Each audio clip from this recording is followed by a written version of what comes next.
네, 발표 시작하도록 하겠습니다. 네, 저는 현재 서울대학교 생명공학 공동연구원에서 박사후 연구원으로 근무하고 있는 이도훈이라고 합니다. 먼저 이 자리를 빌어서 이렇게 제 연구를 소개할 수 있게 자리를 마련해 주신 브릭에 먼저 감사하다는 말씀 드리고 싶고요.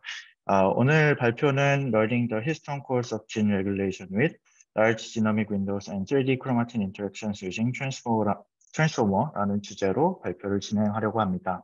간단하게 말해서 히스톤 코드, 그러니까 유전자 발현을 조절하는 히스톤 코드를 해독하는 인공지능 모델인 트랜스포머 모델을 개발했고 개발한 모델을 소개해 드리려고 합니다. 본 연구는 이제 계산생물학 분야에 최근 들어서 각광받고 있는 연구 형태 중에 하나인 생명과학과 인공지능의 어떤 융합 연구 형태라고 보시면 될 것 같습니다.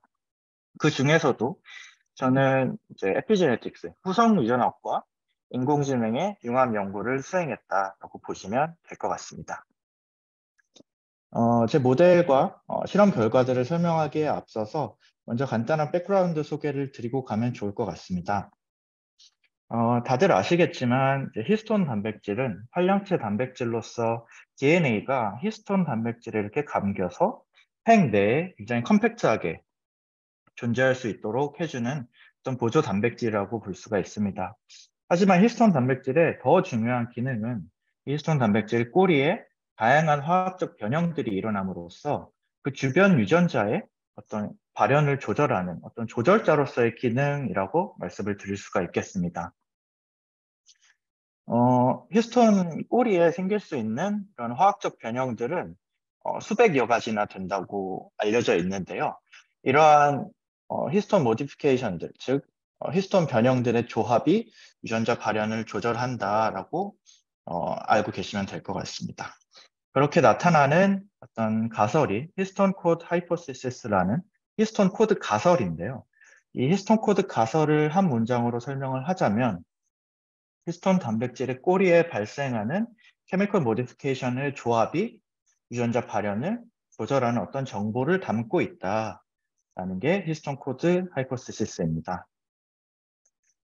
계산 생물학자인 제 입장에서는 이러한 히스톤 코드 하이포시스를 어떻게 하면 해독을 해볼 수 있을까? 어떻게 하면 이 히스톤 코드를 해독을 해볼 수 있을까라고 생각을 했을 때, 이 히스톤 코드의 어떤 정량적인 해독을 위해서 이 히스톤 변형의 시그널로부터 유전자 발현을 예측하는 어떤 머신러닝 혹은 인공지능 모델을 먼저 구축한 다음 만들어진 학습된 모델을 가지고 이 발현된 유전자, 그러니까 예측된 유전자 발현량이 어떻게 그런 예측을 만들어낼 수 있었는지를 거꾸로 해석하는 이런 방식의 연구를 진행해 보고자 했습니다.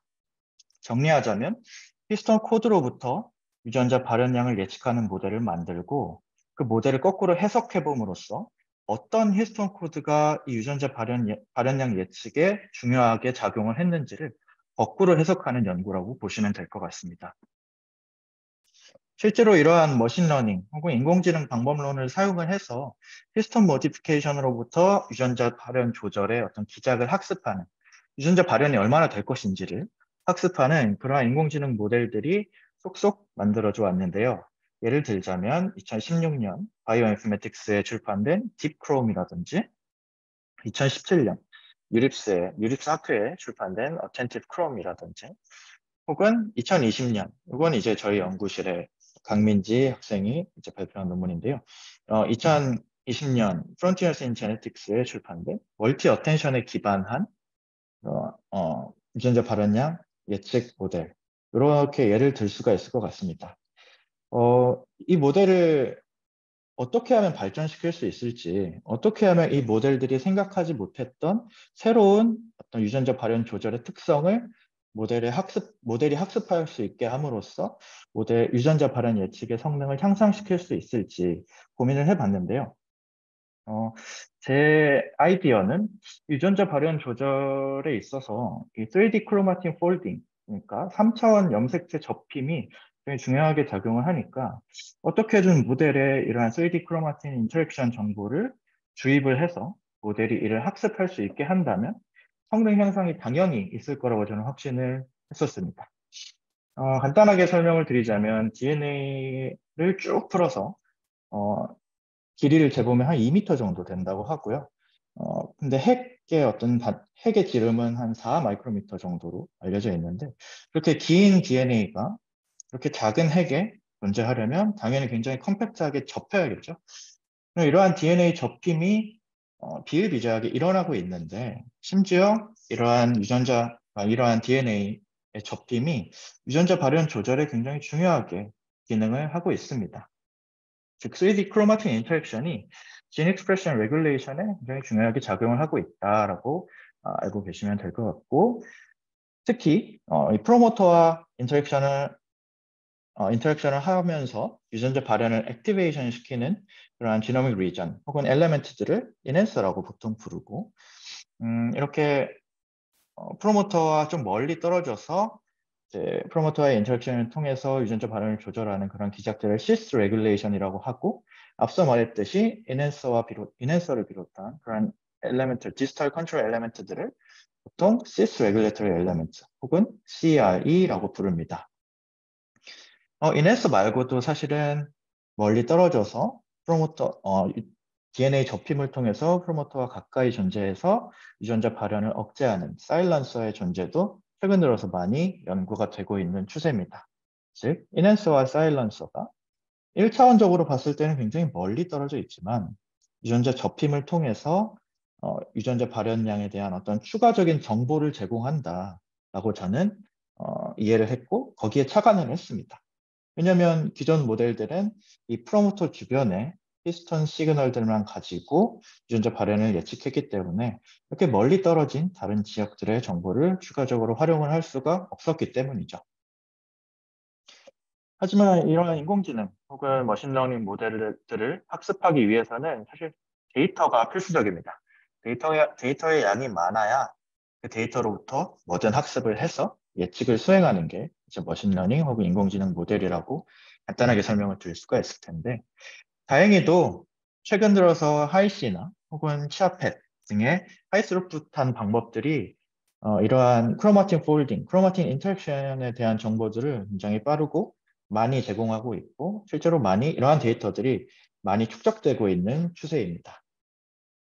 이렇게 빠르게 축적되고 있는 3D 크로마틴 인터랙션 정보들을 활용해서 저희 모델이 유전자 발현량을 더 정밀하고 정확하게 예측할 수 있겠구나 라는 아이디어를 떠올릴 수가 있었습니다. 그래서 저희 연구의 모티베이션을 간단하게 정리를 해보자면, 저희 연구의 이름은 먼저 크로모포머라고 이름을 붙였고요. 이 크로모포머는 크로마틴과 트랜스포머의 합성어입니다. 즉, 크로마틴 인터랙션 정보를 학습한 트랜스포머 모델이다라고 보시면 될 것 같은데, 약간 테크니컬한 텀이긴 하지만 이 트랜스포머 모델들은 요새 각광받고 있는 챗 GPT 있지 않습니까? 그런 챗 GPT를 비롯한 초대형 언어 모델들의 근간을 이루는 굉장히 파워풀한 딥러닝 모델의 어떤 모듈, 아키텍처라고 보시면 됩니다. 이 트랜스포머의 장점이 그럼 뭐길래 저희 이 크로모포머의 트랜스포머를 활용할 생각을 했냐 라고 한다면, 저희는 두 가지 아이디어를 떠올렸습니다. 이 트랜스포머는 어떤 서열을 잘 학습한다고 알려져 있는데, 특히 그 서열상에서 어떤 두 엔티티, 문장이라면 단어가 되겠고, 여기서는 멀리 떨어진 두 히스톤 시그널이 되겠죠. 그럼 멀리 떨어진 두 엔티티 간의 상호작용, 인터랙션을 잘 학습한다. 즉, 롱레인지 인터랙션을 효율적으로 잘 학습한다라고 알려진 모델이고요. 따라서 이 트랜스포머 모델을 사용을 한다면 프로모터 주변에 굉장히 지노믹 윈도우를 굉장히 넓게 볼 수 있을 것이다. 라이지 지노믹 윈도우를 모델 학습에 사용을 할 수 있을 것이다 라고 생각을 했습니다. 두 번째 아이디어로서는 이 트랜스포머 모델은 이러한 순차적인 어떤 서열 데이터를 학습하는 데 최적화되어 있을 뿐만 아니라 어떤 순서 없는, 그러니까 엔티티 간의 집합을 두고 그 엔티티 간의 상호작용을 학습하는 데도 굉장히 최적화가 되어 있습니다. 그래서 이렇게 프로모터와 상호작용하고 있는 CRE, Sys Regulatory Element들을 이렇게 두고 이들 간의 상호작용이 어떻게 될 것인지를 모델이 학습하게 할 수가 있겠구나라는 아이디어를 떠올릴 수가 있었습니다. 그래서 이러한 프로모터 그리고 Sys Regulatory Element들 간의 페어와이즈 인터랙션을 학습하는데 트랜스포머 모델이 굉장히 잘 작동할 것 같다라는 느낌을 가질 수가 있었던 겁니다. 백그라운드와 모티베이션을 이 정도로 설명하기로 하고 이제는 실험 결과들을 설명을 드리겠습니다. 가장 먼저 모델 구조가 어떻게 생겼는지를 설명을 드려야 할 텐데요. 그 전에 또 이제 모델에 들어가는 인풋 피처들, 즉 어떻게 이 프로모터의 히스톤 시그널 그리고 PCRE, 그러니까 Sys Regulatory Element들의 히스톤 시그널들을 어떻게 모델한테 입력할 거냐, 어떻게 데이터화 시켜서 모델한테 입력시킬 거냐를 먼저 설명을 드리도록 하겠습니다. 먼저 프로모터의 히스톤 시그널들은 이렇게 만들어집니다. 프로모터의 TSS, 그러니까 트랜스크립션 스타트 사이트 주변으로 4만 베이스 페어 윈도우를 잡습니다. 그리고 사실 이 베이스 페어마다 히스톤 시그널들이 입혀져 있는데 그 히스톤 시그널들을 모델한테 입력한다면 굉장히 리던던트한 시그널이 많기 때문에 이 4만 베이스 페어를 100 베이스 페어, 500 베이스 페어, 2000 베이스 페어 레졸루션으로 비닝을 한 다음에 모델 입력으로 제공을 했습니다. 즉, 예를 들자면 4만 베이스 페어 윈도우에는 2000 베이스 페어 빈이 약 20개 정도, 20개 존재할 수가 되겠죠. 이런 식으로 이 빈 안에 존재하는 히스톤 시그널들을 히스톤 시그널들의 평균 값을 요 값으로 취해가지고 모델한테 입력으로 넣어준다고 보시면 됩니다. 근데 그러면 이 히스톤 시그널들의 값은 어떻게 얻느냐? 히스톤 모디피케이션의 시그널은 어떻게 얻느냐? 히스톤 칩식 데이터를 활용을 했습니다. 로드맵 에피지노믹스라는 컨소시엄에서 약 111개 정도의 레퍼런스 에피지노, 그러니까 다양한 셀 타입, 프라이머리 티슈와 셀 라인을 포함한 다양한 티슈의 레퍼런스 에피지노을 공개를 했는데 거기에는 이제 히스톤 칩식을 이용해서 얻은 히스톤 모디피케이션의 시그널들 데이터를 제공을 하고 있습니다. 그 데이터를 활용을 해서 각 빈에 존재하는 히스톤 시그널의 평균 값을 이렇게 데이터 매트릭스로 만들어서 넘겨줬다고 보시면 될 것 같고요. 프로모터와 마찬가지로 이 Sys Regulatory Element에 존재하는 히스톤 모디피케이션 시그널도 똑같이 매트릭스화 시켜가지고 모델 인풋으로 넣어줬다고 보시면 될 것 같습니다. 그 로즈맵 에피제노믹스에서 이 7개의 굉장히 코어 히스톤 모디피케이션, 코어 히스톤 마크에 대한 정보가 다 존재하는 셀 타입의 개수가 11개여서 저희는 이 코어 히스톤 마크 정보가 다 있는 셀 타입 11개에 대해서 개별적인 모델을 학습을 모두 시켰습니다. 그래서 이 PCRE, 즉 이 프로모터와 이 Sys Regulatory Element들이 그러면 어떻게 상호작용하고 있는지, 다시 말해서 이 프로모터가 어떤 Sys Regulatory Element들과 상호작용하고 있는지를 어떻게 알아내느냐, 이것도 퍼블릭 데이터베이스에 있는 데이터를 활용을 했습니다. 3Deep라는 데이터베이스고요. 카이스트에 있는 정인경 교수님을 필두로 해서 연구진들이 이 프로모터 캡처 하이시와 하이시 실험을 통해서 얻은 프로모터와 지노믹 리전 간의 인터랙션들에 대한 정보를 이 3Deep 데이터베이스에 모두 데이터베이스화 시켜두었기 때문에 저희는 앞서 말했던 그 11개 셀 타입의 11개 셀 타입에 해당되는 크로마틴 인터랙션 정보를 이 3Deep 데이터베이스를 활용해서 사용을 할 수가 있었습니다. 이제 모델 구조를 설명을 드릴 차례입니다. 저희는 이러한 모델 구조를 만들었고 사용을 했는데요. 약간 테크니컬해 보이긴 하지만 개별적으로 좀 하이 레벨에서 설명을 드리자면 앞서 말했듯이 이 프로모터와 PCRE들에 대한 매트릭스 정보가 이런 식으로 각각의 3가지 레졸루션의 모듈에 들어가게 됩니다. 즉, 100 베이스 페어 레졸루션의 데이터들은 이 모듈에 들어가는 거고 500 베이스 페어 레졸루션의 데이터들은 이 모듈에 들어가는 거고 2000 베이스 페어 레졸루션의 데이터는 이 모듈에 들어가게 되는 겁니다.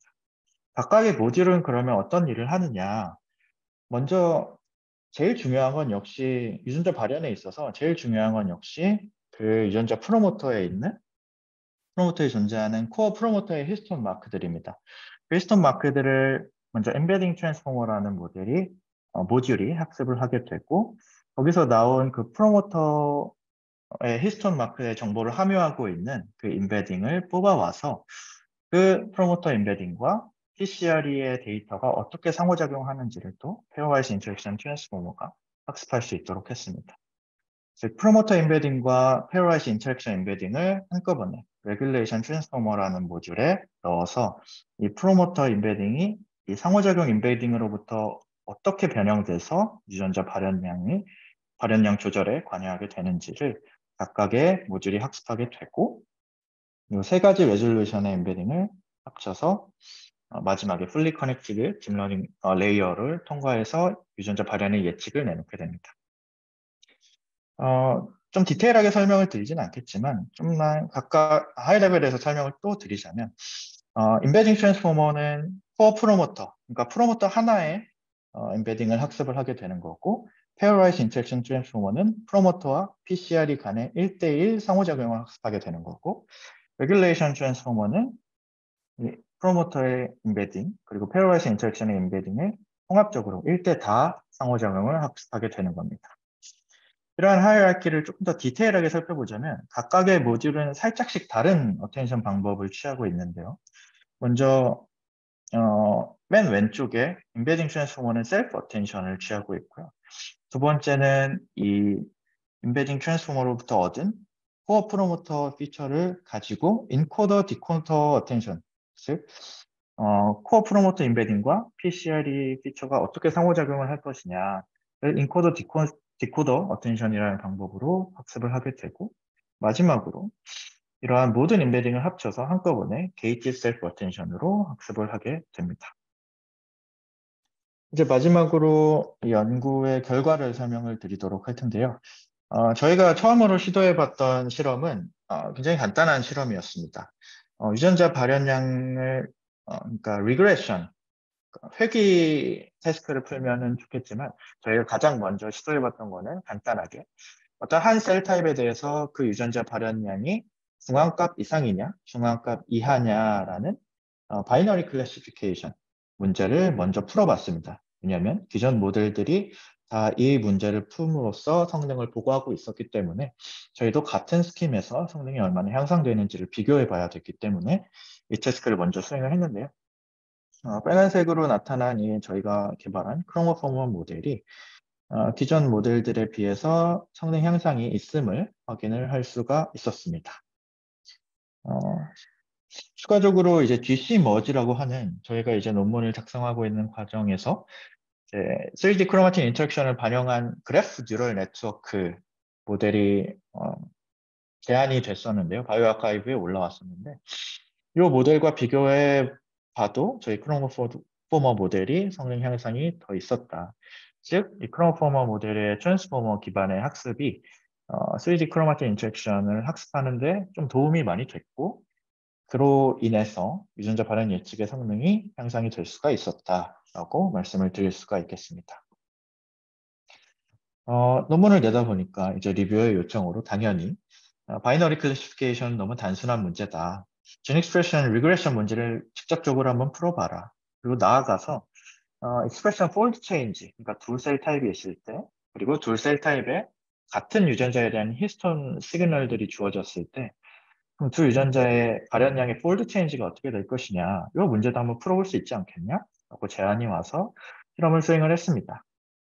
각각의 기존 모델들을 리그레션 방식으로 다 변형을 시켰고 저희 모델도 리그레션 방식으로 변형을 시켜서 성능을 측정해 본 결과 유전자 발현 예측 성능이 역시 향상이 됨을 확인할 수가 있었고 익스프레션 폴드 체인지에 있어서도 성능 향상이 더 있음을 확인을 할 수가 있었습니다. 그래서 저희는 이제 성능 향상을 확인했으니 궁금증이 생겼습니다. 진짜 저희가 아이디어로서 떠올렸던 이 라지 지노믹 윈도우스와 롱레인지 크로마틴 인터랙션을 트랜스포머로 학습하는 게 도움이 된 건가? 라는 궁금증이 생겨서 실제로 기여를 했는지 한번 확인을 해봤습니다. 지금 이런 라지 지너널 사이즈를 윈도우를 트랜스포머로 모델링을 한 것이 실제로 진짜 기여를 했는지 확인을 해봤습니다. 어떤 식으로 실험을 했냐?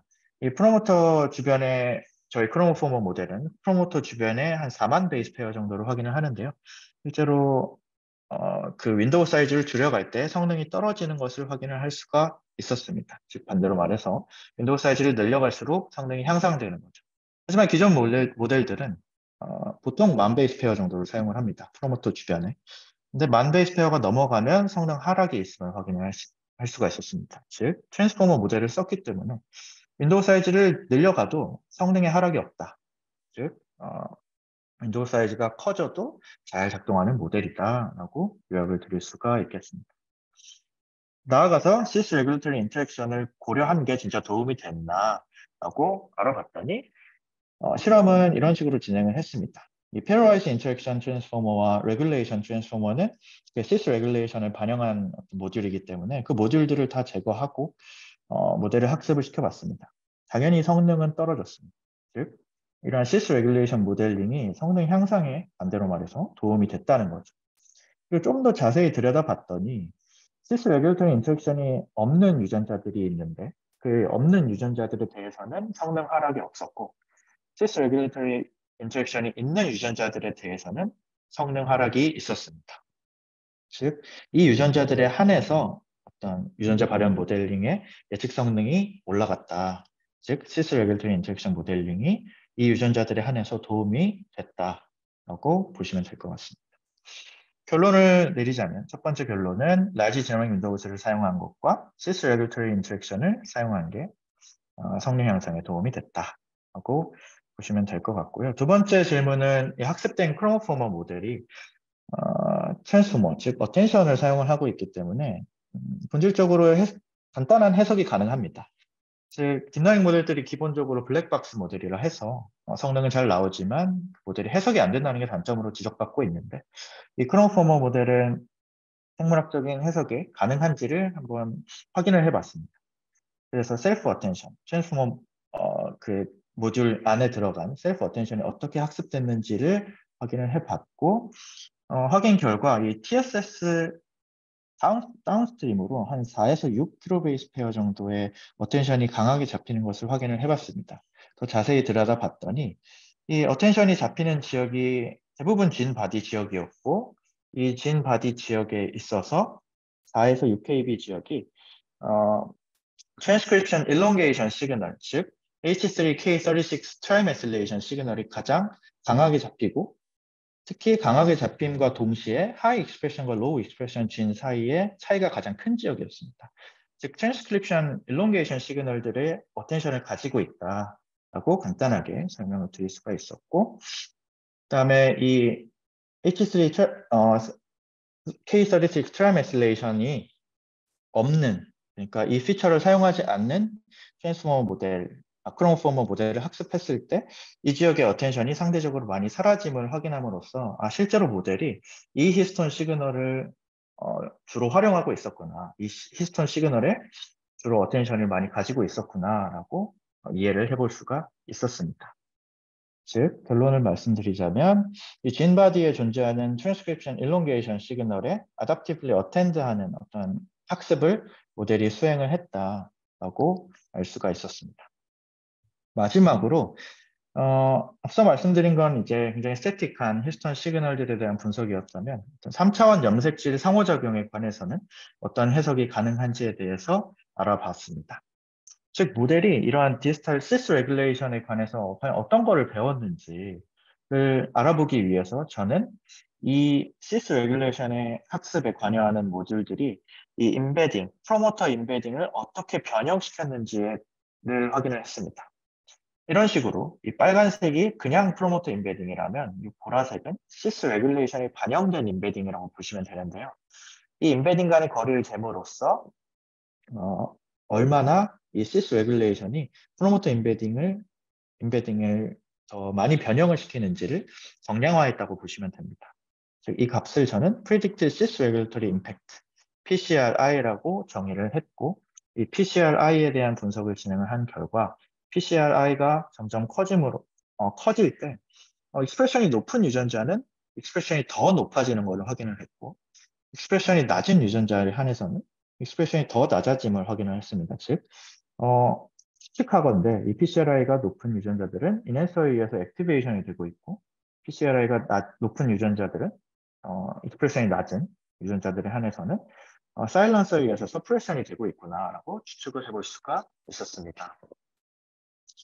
즉, 이 가설을 조금 확인을 해보기 위해서 이 높은 유전자, 그러니까 발현량이 높은 유전자와 PCRI가 높은 유전자, 이 유전자에 대해서 그 유전자와 상호작용하고 있는 시스 레귤레터리 엘레멘트들의 히스톤 시그널을 분석해 본 결과 액티베이션에 관여하는 시그널들이 많이 나왔습니다. 즉, 인핸서 마크들이 많이 인리치가 되어 있음을 확인을 할 수가 있었고 실제로 이 유전자들은 하우스키핑 유전자들이 많았습니다. 즉, 이러한 인핸서들이 유전자의 발현이 작아지지 않도록 이 인핸서들이 유전자 발현이 작아지지 않도록 조절을 하고 있구나라는 추측을 해볼 수가 있었습니다. 또 나아가서 이러한 하우스키핑 말고도 셀 타입 스페시픽한 어떤 셀 아이덴티티를 유지하는 셀의 기능이나 셀 아이덴티티를 유지하는 기능에도 많이 인리치가 되어 있음을 확인을 할 수가 있었습니다. 반대로 사일런싱의 영향을 많이 받고 있는 유전자들에 대해서는 리프레시브 마크들이 인리치가 되어 있음을 확인을 할 수가 있었고 이 유전자들은 특히 발생 관련한 유전자들이 많았습니다.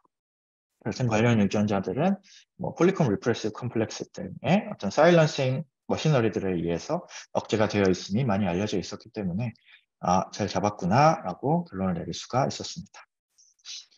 이러한 PCRI 값들이 셀 타입에 따라서 어떻게 달라지는지 한번 클러스터링을 해보았는데요. 특이한 관찰을 하나 할 수가 있었습니다. 정상 간과 간암세포에서 PCRI가 굉장히 차등적으로 나타내는 디퍼런셜 시스 레귤레이션이 일어나고 있는 유전자들 안에 간암 마커들이 많이 있는 것을 확인을 할 수가 있었습니다. 즉, 이러한 간암에 놓은 마커들이 그러면은 어떻게 어떻게 시스 레귤레이션이 이상하게 조절되고 있는지를 한번 들여다보았더니 정상세포에서는 활성화되지 않았던 인핸서가 헵지트, 즉 간암세포에서는 활성화되어 있음을 확인을 할 수가 있었고 어떤 디퍼런셜 시스 레귤레이션으로부터 거꾸로 올라가서 디퍼런셜 인핸서 액티비티를 확인을 할 수가 있었다라고 볼 수가 있습니다. 추가적으로 말씀을 드리자면 이 PCRE의 개수, 즉 시스 레귤레이터리 엘레멘트의 개수가 증가할수록 PCRI 값이 당연히 높아지는 걸 확인할 수가 있었는데 인핸서들에 한해서는 굉장히 리니어한 관계가 관찰이 됐습니다. 즉 PCRE의 개수가 증가함에 따라서 이 시스 레귤레이션의 이펙트가 선형적으로 증가함에 반면 사일런싱에 관해서는 사일런서들에 관해서는 PCRI의 이펙트가 어떤 스위치-like 이펙트를 보임을 확인을 할 수가 있었습니다. 즉 어떤 임계점이 있어서 PCRI의 시스 레귤레이터리 이펙트가 그 임계점을 넘어선다면 PCRI의 값이 확 증가하는 모습을 관찰을 할 수가 있었고 유전자 발현량도 덩달아서 스위치-like한 형태를 보여주고 있었습니다. 즉 이런 식으로 어떤 도식화를 해서 나타낼 수가 있었고 이런 트랜스크립션 팩토리나 폴리콤 바디에 대한 어떤 다이나믹스를 인공지능 모델로서 어떤 퀀티터티브하게 추측을 해볼 수가 있었다고 보시면 될 것 같습니다. 정리를 하자면 이런 디지털 시스 레귤레이션의 키네틱스와 컬렉티브 이펙트를 저희 인공지능 모델이 학습을 할 수가 있었다라고 말씀을 드릴 수 있겠습니다. 저희 인공지능 모델은 지금 GitHub에 모두 오픈소스로 공개가 되어 있고요. 학습된 인공지능 모델 웨이트들이 모두 공개가 되어 있기 때문에 프레트레인드, 그러니까 이미 학습된 모델을 사용을 하실 수도 있고 전처리가 이미 된 데이터를 데이터 전처리 과정도 모두 포함하고 있기 때문에 이 코드상에 데이터를 전처리하셔서 커스텀하게 모델을 학습시켜 보실 수도 있습니다. 그래서 이 GitHub 코드를 한번 참고를 해보시는 것도 좋을 것 같습니다. 연구는 이제 저희 서울대학교 컴퓨터공학부 김선 교수님 연구실에서 진행이 됐고요. 저희 연구실 동료들이 많은 도움을 줬고 특히 코어서로 참여한 양지원 학생한테 또 많은 감사의 말씀 전하고 여기서 이제 오늘 발표 마치도록 하겠습니다.